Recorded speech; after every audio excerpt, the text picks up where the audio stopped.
Udah masuk ke pekan 9, nggak kerasa ya. Baik, hari ini kita mau bahas tentang perubahan materi. Mudah-mudahan nggak lama waktunya, jadi nanti bisa digunakan untuk kalian, misalnya ada pertanyaan yang mau dibahas. Bismillah. Oke, perubahan materi ini kalau di modul adanya di halaman, sebentar, halaman 81 sampai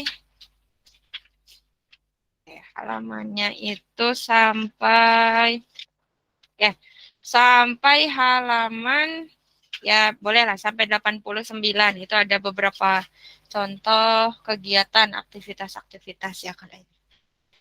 Oke, kaitannya sama materi pekan lalu tentang teknik pemisahan ya, pemisahan campuran. Oke, materi dipisahkan kita dengan 3 teknik ya. 3 teknik kita baru belajar tentang yang namanya filtrasi atau penyaringan. Lalu setelah itu juga sentrifugasi. Kalau sentrifugasi itu memanfaatkan gaya yang namanya sentrifugal. Maksudnya gaya putar. Jadi diputar. Menggunakan alat ya.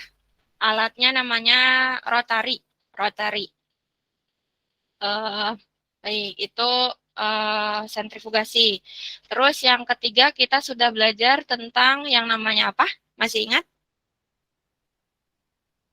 Apa namanya? Distilasi. Distilasi. Distilasinya kita belajar distilasi yang sederhana. Kalau yang lebih kompleks ada yang namanya distilasi bertingkat. Itu dimanfaatkan diantaranya untuk memisahkan ya ini jenis-jenis minyak bumi. Jadi pengolahan minyak bumi lalu nanti dipisahkan berdasarkan kebutuhannya. Ada yang jadi parafin, ada yang jadi macam-macam ya, bahan bakar aja macam-macam banget jenisnya. Ada yang digunakan untuk bahan bakar kendaraan bermotor. Terus jenisnya juga berdasarkan nilai oktan. Ada yang namanya nilai oktan. Nanti kalau anak-anak belajar lebih dalam. Jadi ada yang namanya nilai oktan. Itu menentukan juga dari tadi jenis bahan bakar kendaraan. Nah, ini banyak sekali ternyata ya. Tapi kita belajar yang sederhana baru 3 saja. Nah, hari ini kita mau bahas tentang perubahan materi. Perubahan materi itu maksudnya gimana, Bu? Baik, bismillah. Oke, sebelumnya ya kita niatkan belajarnya ikhlas karena Allah Subhanahu wa taala. Kenapa kita harus belajar adab dulu sebelum ilmu?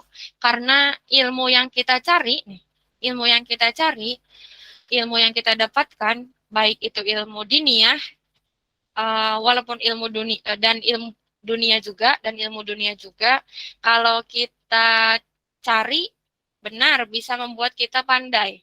Tapi seseorang yang pandai ilmu saja tanpa adab maka bisa jadi gimana? Tidak manfaat ilmunya. Gitu ya. Di luar sana banyak orang yang pandai secara ilmunya, tapi adabnya kurang. Akibatnya apa? Dia bisa membodohi orang lain.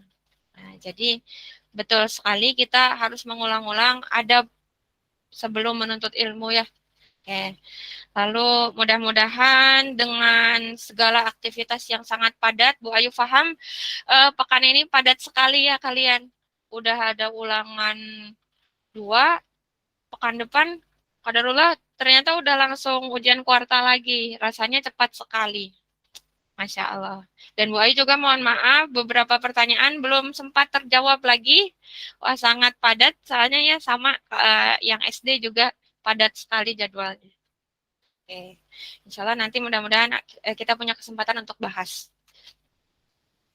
Baik, bismillah. Kita baca dulu ya.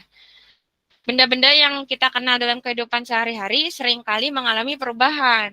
Perubahan tersebut ada yang bersifat langsung dapat diamati, namun ada juga yang memerlukan waktu lama. untuk mengamatinya. Gitu. Perubahan benda-benda tersebut dikenal dengan disebutnya perubahan materi. Ya, iya, karena benda ini tersusun dari materi ya. Kita sudah belajar materi itu ada yang wujudnya pada cair, gas. Nah, makanya perubahan pada benda-benda tersebut disebutnya perubahan materi. Baik yang baru bergabung, alhamdulillah, silakan berdoa terlebih dahulu. Nah, contoh perubahan materi yang sering kita temui dalam kehidupan sehari-hari apa? Misalnya, bakar obat nyamuk. Nah, obat nyamuk yang sudah terbakar, dia akan jadi bubuk debu gitu ya. Debu, hancur. Jadilah debu, abu. Oke. Lalu contoh lagi kertas. Kertas ketika dibakar ya menghasilkan abu juga ya. Butiran abu. Oke. Contoh perubahan materi yang memerlukan waktu relatif lama untuk bisa kita amati, contohnya yang lama ya perubahannya ini proses korosi atau karat, munculnya karat pada besi. Pada besi, misalnya dia ini besi besi ini misalnya besi apa ya? Sepeda misalnya ya, rantai sepeda. Rantai sepeda sering kehujanan, lalu lama tidak diberikan oli, maka dia jadi korosi atau karat. Nah, ini perubahan materi yang waktunya relatif lama. Kalau yang relatif cepat, contohnya tadi proses pembakaran, entah itu pada kertas, lalu obat nyamuk, atau benda lainnya. Kita bisa langsung cepat mengamatinya. Contoh lagi yang cepat bisa kita amati adalah saat kita membakar lilin ya. Lilin, kita bisa amati. Wah, lilinnya jadi meleleh. Baik. Selanjutnya, kita bahas perubahan materi lebih mendalam. Ini contohnya tadi ya, saat membakar. Nah, ini kelihatan nih, langsung cepat terlihat prosesnya. Nah, ini berarti relatif cepat waktunya ya. Oke, perubahan materi yang waktunya relatif cepat. Lalu contohnya lagi apa, Bu? Kita lihat. Afwan. Oh, ada musiknya ya, sebentar. Oh, ternyata ini videonya ada musiknya. Oke, sebentar. Kita mute dulu mungkin.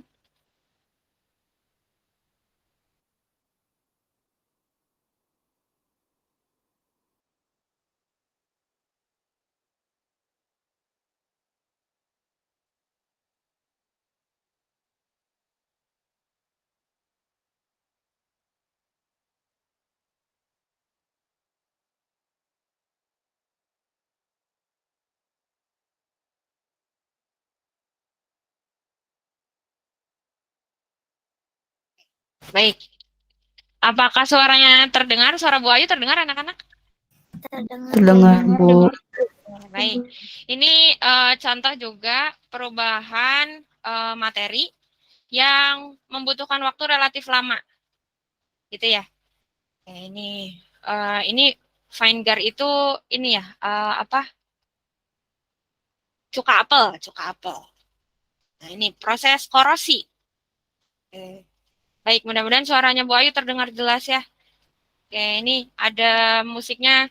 Bu Ayu matikan dulu sebentar. Oke, baik. Ini kalau kita amati bersama ternyata nah, dia butuh waktu yang relatif lama. Kenapa Bu bisa korosi kayak gini? Pertanyaan yang bagus. Karena terjadi reaksi kimia antara si besi dengan tadi larutannya ini adalah campuran dari apa? Dari cuka apel atau Feingar ini ditambah Baiklin ya. Waduh. Oke. Biasanya benda-benda yang atau larutan-larutan yang bersifat asam terutama nih. Yang bersifat asam itu dia lebih cepat untuk membuat korosi pada benda. Menimbulkan korosi pada benda. Baik, apakah suaranya Bu Ayu terdengar? Alhamdulillah terdengar, Bu. Terdengar ya. Terdengar. Kalau tadi pas menjelaskan proses korosinya apakah terdengar? Terdengar, Bu. Oke, baik, bagus. Oke, gitu ya. Ini di stop aja. Jadi gitu ceritanya. Kalau dia apa namanya direaksikan gitu ya bahasanya, direaksikan, maka nanti akan menimbulkan karat atau korosi, terjadi proses korosi seperti ini. Gitu. Berarti larutan ini bersifat korosif. Korosif itu maksudnya menimbulkan karat. Gitu ya. Oke. Lalu sifat-sifat benda, kita bahas sifat-sifat benda.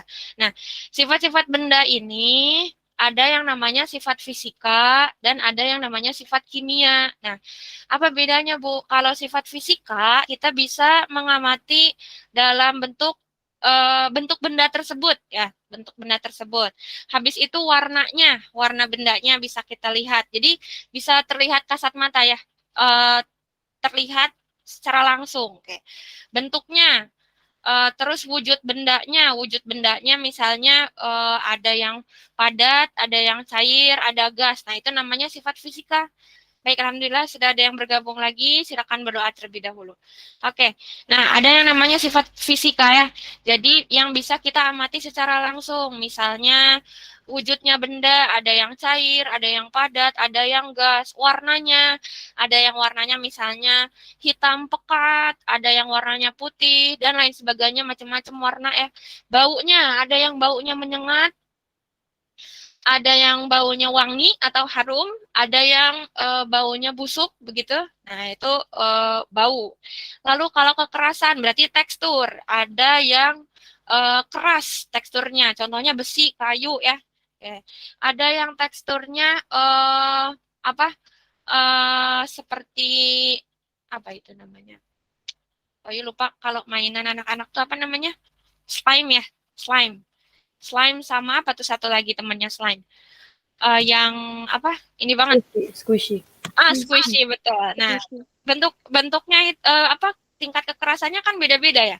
Terus ada juga benda-benda yang mudah patah, mudah retak.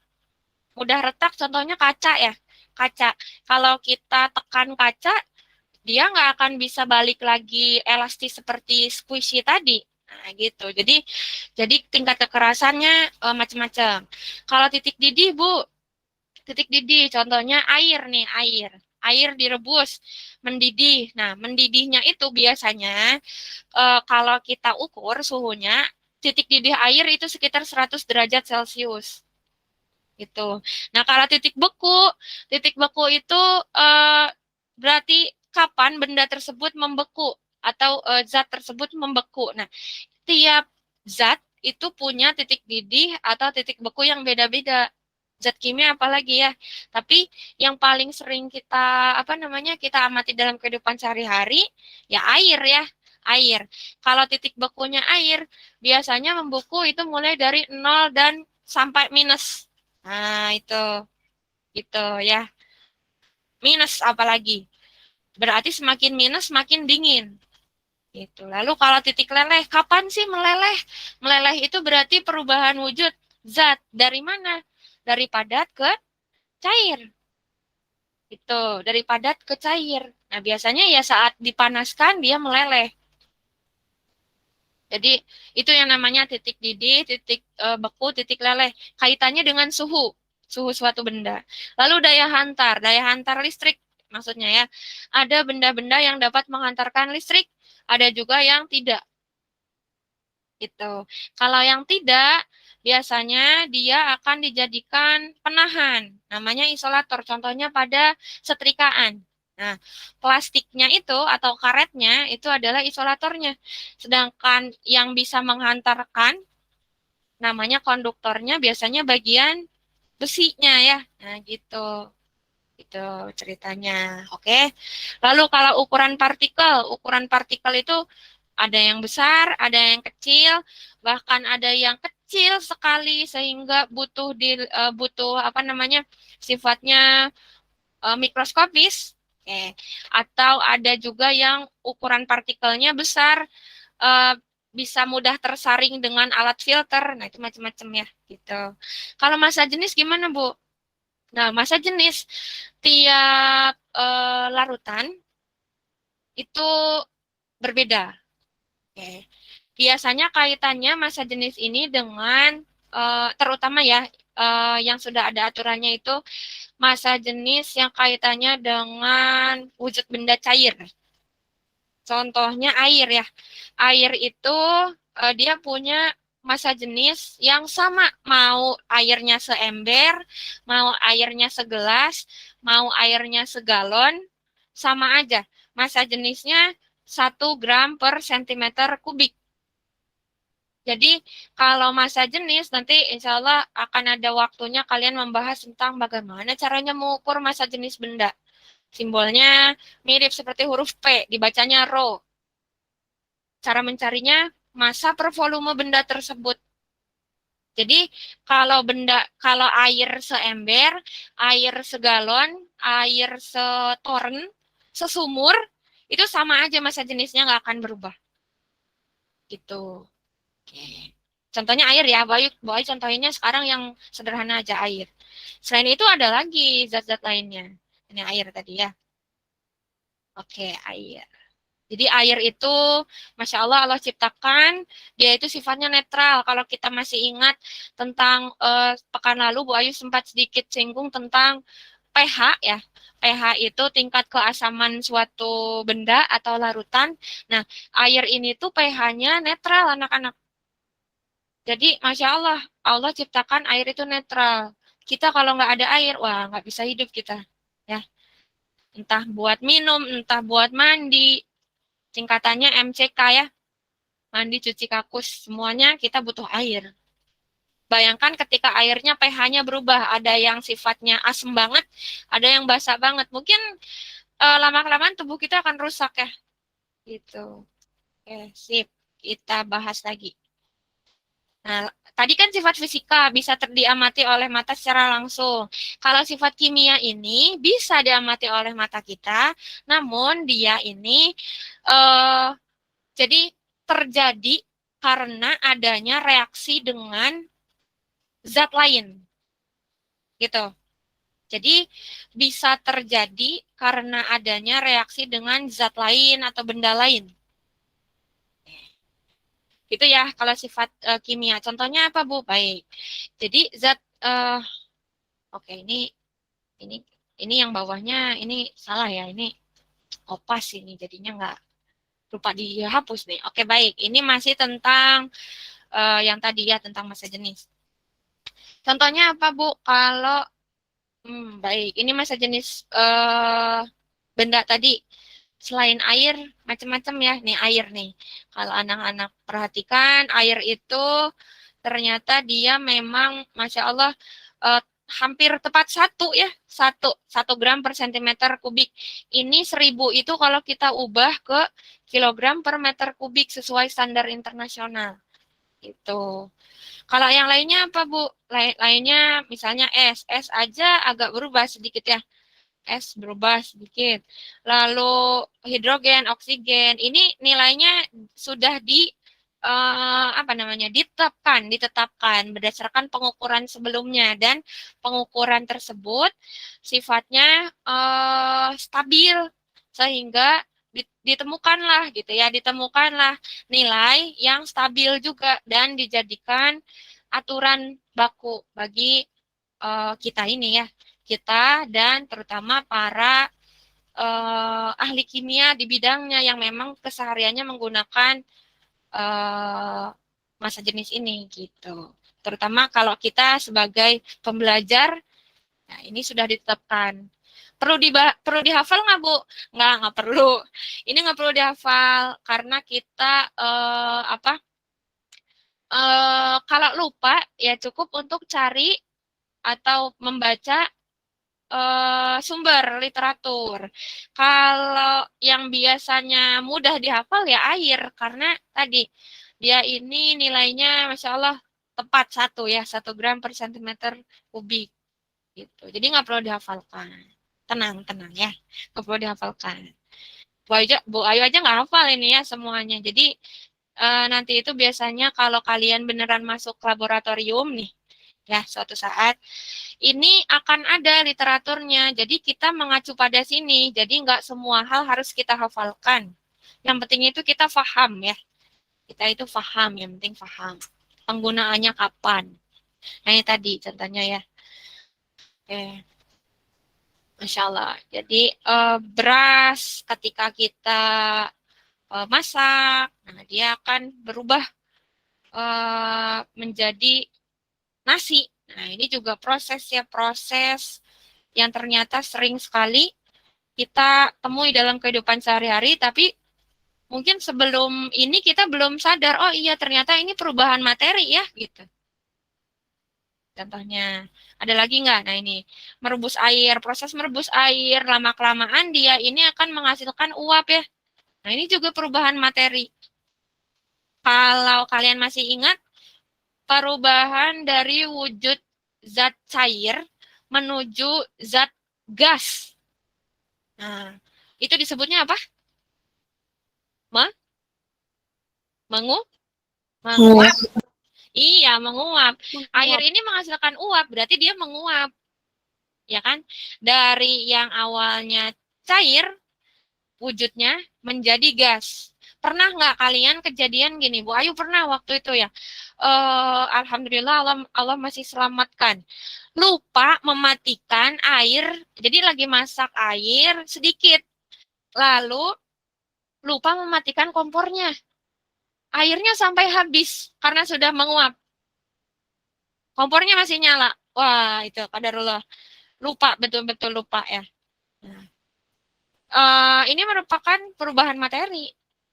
Sampai-sampai kalau waktunya sangat lama berlangsungnya, si wujud zat yang tadi cair benar-benar bisa berubah semuanya jadi uap. Tersisa hanya sedikit saja zat cairnya. Gitu. Itu ya. Contoh lagi apa lagi nih? Oke, ini perubahan fisika. Sekarang kita bahasnya kalau perubahan fisika itu perubahan zat yang tidak disertai dengan terbentuknya zat baru. Jadi nggak ada zat baru hasil dari reaksinya. Contohnya apa? Contohnya tadi yang sebelumnya video kita lihat proses menguap, proses mengembun, proses mencair, membeku, menyublim, melarut. Nah, jadi tidak terjadi tidak lagi terbentuk zat yang baru. Memang zat yang ada saja gitu. Misalnya kalian membekukan air, sirup deh, bikin sirup, tapi disimpannya itu di freezer, dimasukkan ke dalam plastik misalnya. Nah, ketika 1 jam kemudian, misalnya 1 jam atau 2 jam kemudian, wah ternyata sudah jadi es, bongkahan es. Sirup tadi sudah jadi bongkahan es. Nah, kalau kita amati, tidak ada tambahan zat baru yang terbentuk. Masih tetap sirup, hanya wujudnya saja yang berbeda, gitu ya. Kalau secara fisika disebutnya proses membeku dari zat cair ke padat. Setelah kalian keluarkan dari freezer, si bongkahan es tadi, kalian simpan di suhu terbuka di ruangan. Nah, lama-kelamaan ternyata mencair. Nah, mencair ini nggak ada juga tambahan zat baru. Misalnya tiba-tiba ada apa? Tiba-tiba ada zat barunya apa ya? Kalau sirup. Tiba-tiba ada kue. Wah, itu kejauhannya. Tiba-tiba ada kue. Nah, berarti itu bukan perubahan fisika kalau tiba-tiba ada zat lain yang terbentuk dari reaksinya gitu. Itu namanya perubahan kimia. Jadi gitu ya. Kalau perubahan fisika itu mudahnya tidak ada tambahan zat baru yang terbentuk. Itu. Oke. Contohnya tadi proses mencair, membeku, menyublim. Nah, kalau perubahan kimia gimana, Bu? Oke, ini tadi ini lagi ya videonya. Ini tadi contoh perubahan fisika. Air kita panaskan, kemudian dia menguap. Kalau kimia gimana, Bu, perubahan kimia? Perubahan kimia itu menghasilkan zat baru. Karena dia bereaksi dengan zat lain. Contohnya tiba-tiba nanti setelah bereaksi dengan zat lain, ada zat baru yang terbentuk. Atau ada gas, ada endapan, terus perubahan warna, perubahan suhu gitu. Contohnya apa? Contohnya ini, pembentukan gas, dan gasnya itu sangat terasa apa? Ya, dapat kita rasakan. Kalau gas pembakaran kan pastinya sangat menyengat ya baunya, apalagi proses terbakarnya sangat luas seperti ini. Ini sepertinya kebakaran hutan ya kalau kita amati.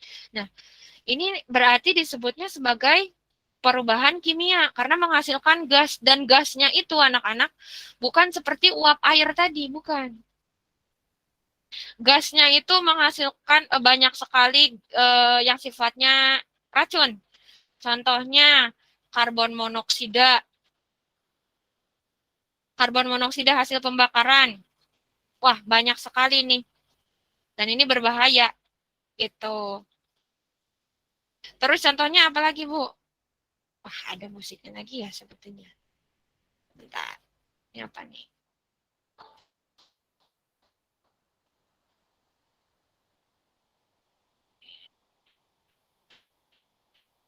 Apa nih? Nah, ya, contohnya terbentuk endapan. Ketika kita mereaksikan suatu zat dengan zat lain, ada endapannya nih di akhir, di bawahnya. Nah, ini disebutnya perubahan kimia. Gitu. Contohnya lagi perubahan warna. Nah, ini perubahan warna. Kalau perubahan warna, contohnya apa ya? Oh, kalian ini pernah memanaskan gula? Anak-anak, gula putih dipanaskan jadi karamel gitu ya. Nah, itu kan warnanya berubah. Warnanya berubah, maka ini disebutnya sebagai perubahan kimia. Ini contoh perubahan kimia ya. Contohnya lagi apa, Bu? Perubahan suhu. Nah, ini suhu. Kita nyuci nih, kita nyuci.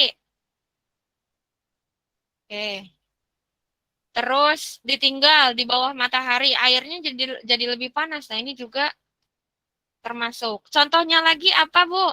Contohnya lagi proses korosi ya, proses korosi tadi. Dia juga perubahan kimia. Jadi kalau kita bedakan seperti ini.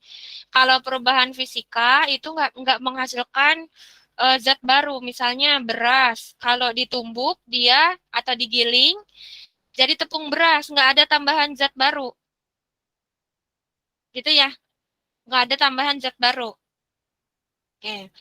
Terus kalau kita bandingkan sama ini perubahan kimia pada singkong. Singkong itu agar jadi tapai atau tape ya harus direaksikan dengan yang namanya apa? Ada yang tahu? Fermentasi. Dikasih ragi dia. Kalau nggak dikasih ragi nggak bisa. Nggak bisa. Bisa dibedakan nggak atau masih bingung membedakannya perubahan fisika sama perubahan kimia? Colong enggak. Kalau perubahan fisika itu dia tidak akan menghasilkan zat yang baru. Tidak akan menghasilkan zat yang baru. Kita lihat tadi beras, kalau ditumbuk, digiling, dia akan jadi tepung beras. Terus kalau kayu dipotong, dipahat, dipaku, dipalu, dibuat jadi macam-macam benda, contohnya kursi, nggak akan menghasilkan zat baru. Tetap kayu ya, walaupun nanti akan bentuknya berbeda. Gitu.